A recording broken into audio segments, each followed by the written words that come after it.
Bonjour et bienvenue à toute personne qui regarde cette vidéo. Aujourd'hui, nous sommes le 28 mars et je reviens pour une vidéo bilan de mes lectures du mois de mars qui, j'espère, vous plaira. Et c'est parti.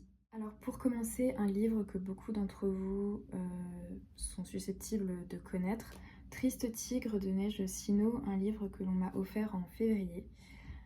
Alors c'est un texte qui se veut être hybride et j'ai d'ailleurs apprécié le fait que l'autrice nous partage son envie de nous offrir un texte esthétiquement valable sans pour autant occulter en fait la faute morale à vouloir esthétiser le mal, la violence, à vouloir créer avec ce mal. Puisque en fait le thème de ce livre est l'inceste, un thème qui est toujours tabou dans notre société actuelle. Dieu, qui que nous soyons, ce texte ne peut nous laisser insensibles. Tout d'abord de par le thème qu'il confère, donc le thème de l'inceste, mais aussi de par la plume et la manière dont l'autrice nous parle. Ce texte est cru, incisif, ce texte nous questionne et nous pose la question comment protéger les enfants, comment protéger nos enfants. Si Neige Sino va rentrer en conversation avec le lecteur, elle va nous pousser en fait à avoir une lecture qui se veut active. Elle va questionner les relations familiales, le système carcéral, les traumatismes qui sillonnent notre vie et qui nous suivent à vie. C'est une lecture qui est d'une lucidité sans faille et je ne peux que vous encourager à la découvrir si vous ne l'avez pas encore fait. Même veine, un livre que je n'ai pas avec moi puisque l'on me l'a prêté, Nous les transgressifs de Rama Hadjadj, en espérant ne pas écorcher son nom, qui est un témoignage courageux. Donc ici, l'autrice qui est également journaliste, qui approche de la trentaine, va nous avouer être lasse de mentir. C'est une lecture qui va défier les préjugés. L'autrice se définit elle-même comme une femme française, algérienne, arabe, nord-africaine, pauvre, transfuge, honteuse, fière, éduquée, traditionnelle, superstitieuse, de culture musulmane, sage, émancipée. Donc l'autrice, elle est tout cela à la fois et c'est ainsi qu'elle va conclure son ouvrage page 199.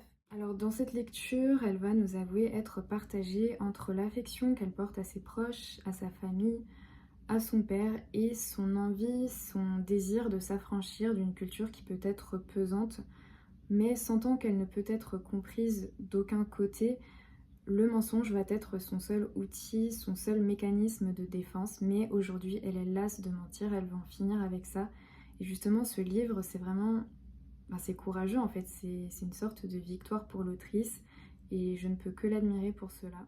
Ensuite, nous continuons avec de la littérature africaine, puisque ce mois-ci, j'ai décidé de découvrir la littérature africaine, qui est assez vaste, mais dont on ne parle parfois pas assez. En tout cas, pour moi, c'était toujours un terrain inconnu.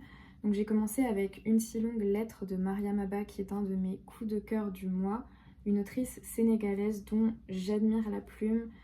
Je ne peux que rêver en fait de disposer d'un tel talent stylistique. Est-ce qu'on peut parler de talent, d'un tel travail stylistique en tout cas que j'admire énormément. Ici, l'autrice va nous raconter la réalité d'une société qui impose la polygamie aux femmes, mais pas que. Elle va également nous montrer la beauté de la sororité, la beauté de l'amitié entre femmes et la beauté d'une femme, deux femmes qui décident de reprendre le destin de leur vie en main.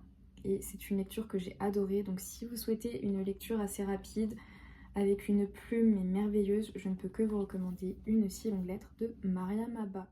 Par la suite, j'ai découvert un roman unique, un roman original à souhait, à savoir Eau douce des Akwake Emezi.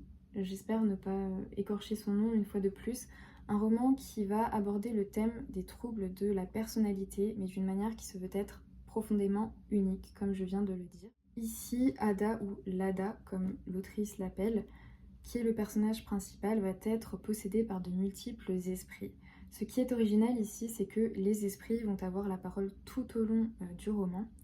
En fait, ici, la paix n'a pas sa place. Ada, elle est plongée dans les affres du désespoir, elle est en proie de nombreux traumatismes, elle va plonger dans l'alcool, le sexe, l'autodestruction, pardon.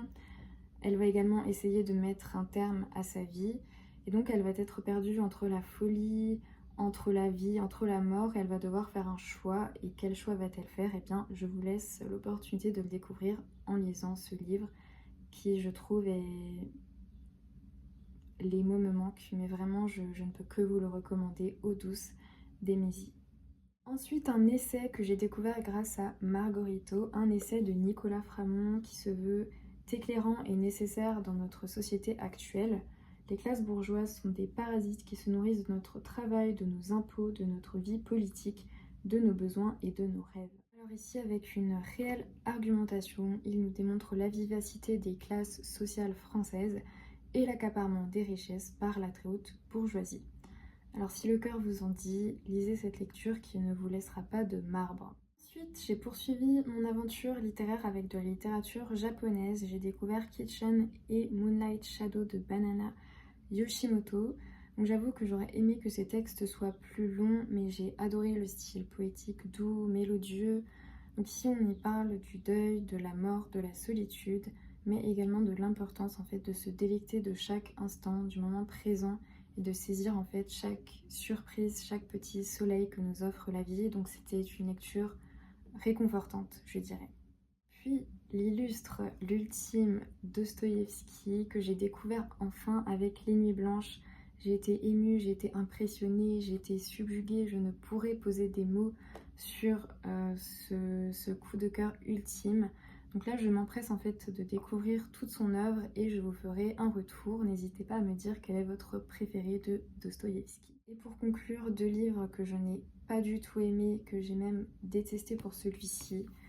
Alors, Dirty Weekend de Hélène Zahavi, je lui laisse le bénéfice du doute puisque je ne l'ai pas lu dans sa langue originale, donc j'ai la sensation que je pourrais peut-être le tolérer, l'apprécier si je l'avais lu en langue originale, mais je n'ai pas du tout aimé le style. J'ai pas accroché avec le personnage, donc c'est un non pour moi, voilà. Je sais pas si vous l'avez lu, mais en tout cas, donnez-moi votre avis.